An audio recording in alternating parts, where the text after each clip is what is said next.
As I've told her and I've said publicly, and I'll say now in front of 10,000 of my closest friends, do I hope eventually that she is somehow moved by the same thing that I was moved in by church? Yeah, I honestly do wish that, because I believe in the Christian gospel, and I hope eventually my wife comes to see it the same way.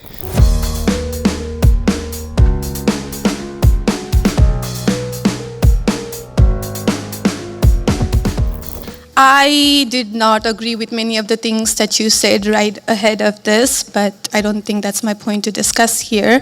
What I want to ask is, you are married to a woman who is not Christian. In her Wikipedia, I just looked that up. I wanted to know what her faith was. I didn't know this before. But she still calls herself Hindu.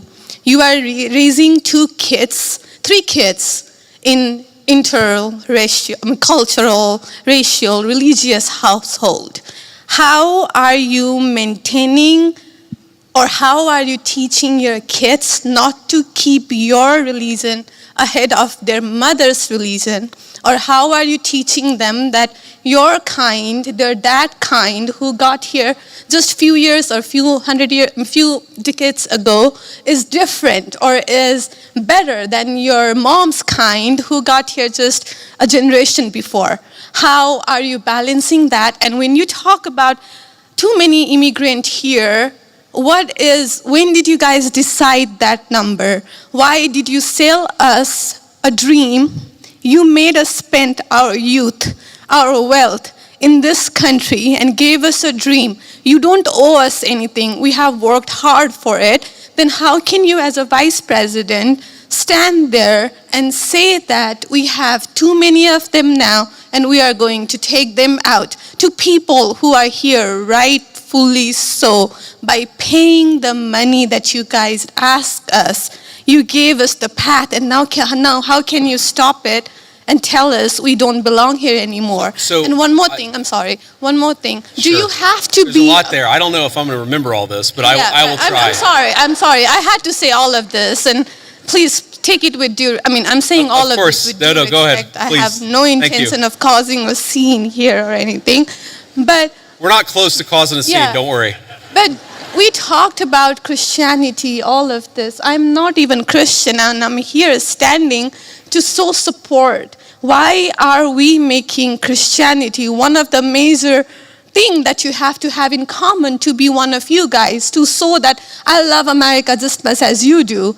Why is that still a question? Why do I have to be a Christian? Okay, so there was a lot there, and I'm going to try to respond to as much of it as I can. So on the question of immigration, so first of all, I can believe that we should have lower immigration levels, but if the United States passed a law and made a promise to somebody, the United States, of course, has to honor that promise. Nobody's talking about that. I'm talking about people who came in violation of the laws of the United States of America, and I'm talking about in the future reducing the number of people.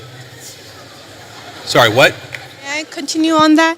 Because when you just said you are not stopping with the people who came here legally, right? But you are pushing out policies that hurt us. And these policies are not even solving the problems. These policies are just creating chaos. No, ma'am. Okay, so again, I'm gonna finish answering the question, and then if I've answered all 9 of your questions in less than 15 minutes, then we can keep on going.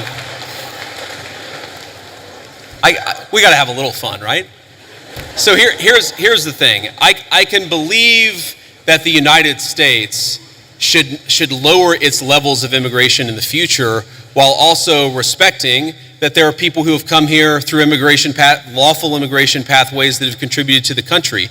But just because one person or 10 people or 100 people came in legally and contributed to the United States of America, does that mean that we're thereby committed to let in 1 million or 10 million or 100 million people a year in the future? No, that's not right. We cannot have, I'll go and finish. We cannot have an immigration policy where what was good for the country 50 or 60 years ago binds the country inevitably for the future. There's too many people who want to come to the United States of America, and my job as vice president is not to look out for the interests of the whole world, it's to look out for the people of the United States.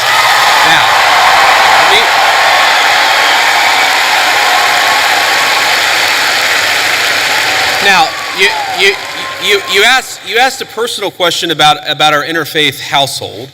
And yes, my wife did not grow up Christian. I think it's fair to say that she grew up in a Hindu family, but not in a particularly religious family in either direction. In fact, when I met my wife, we were both, I would consider myself an agnostic or an atheist, and that's what I think she would have considered herself as well. You know, everybody has to come to their own arrangement here. The way that we've come to our arrangement is she's my best friend. We talk to each other about this stuff. So we've decided to raise our kids Christian. Our two oldest kids who go to school, they go to a Christian school. Our 8-year-old did his first communion about a year ago. That's the way that we have come to our arrangement. But, thank you. My 8-year-old was also very proud of his first communion. Thank you, guys. I'll tell him that Ole Miss wishes him the best. But I think everybody has to have this own conversation when you're in a marriage. I mean, it's true for friends of mine who are in Protestant and Catholic marriages, friends of mine who are in, atheist and Christian marriages. You just got to talk to the only advice I can give is you just got to talk to the person that God has put you with, and you've got to make those decisions as a family unit. For us, it works out. Now, most Sundays, Usha will come with me to church. As I've told her and I've said publicly, and I'll say now in front of 10,000 of my closest friends, do I hope eventually that she is somehow moved by the same thing that I was moved in by church? Yeah, I honestly do wish that, because I believe in the Christian gospel, and I hope eventually my wife comes to see it the same way. But if she doesn't, then God says everybody has free will, and so that doesn't cause a problem for me. That's something you work out with your friends, with your family, with the person that you love. Again, one of the most important Christian principles is that you respect free will.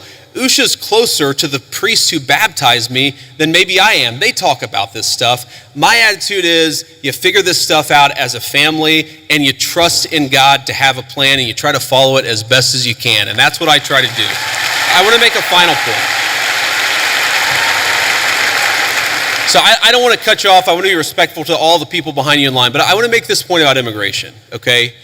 If you ask the question, what is the exact right number of immigrants for the United States to let in, it is just very specific on the context. If you go back to the 1920s, the United States passed an Immigration Reform Act that effectively cut down immigration to close to zero for 40 years in this country. And what happened over those 40 years? The many people who had come from many different foreign countries and different foreign cultures, they assimilated into American culture. And there was an expectation that they would assimilate into American culture.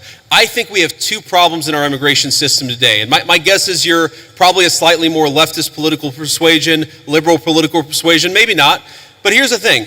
I remember back in my establishment GOP days, when I was still very early getting involved in Republican politics, I remember a conservative think tank person who told me that one of the reasons why immigration was really good is that if you had enough diversity in a country, people would mistrust each other and they wouldn't join labor unions. Okay? So when I see a lot of left-wing people who theoretically support organized labor saying we need to flood the country with a limitless number of immigrants, they're unwilling to set any limitations on it. My response to that is you are destroying the very social trust on which American freedom and prosperity was built. And that is really important to me. So the honest answer to your question, what is the exact number of immigrants America should accept in the future? Right now, the answer is far less than we've been accepting. We have got to become a common community again, and you can't do that when you have such high numbers of immigration, which is one of the reasons why we have the immigration policy we do. Thank you. Next.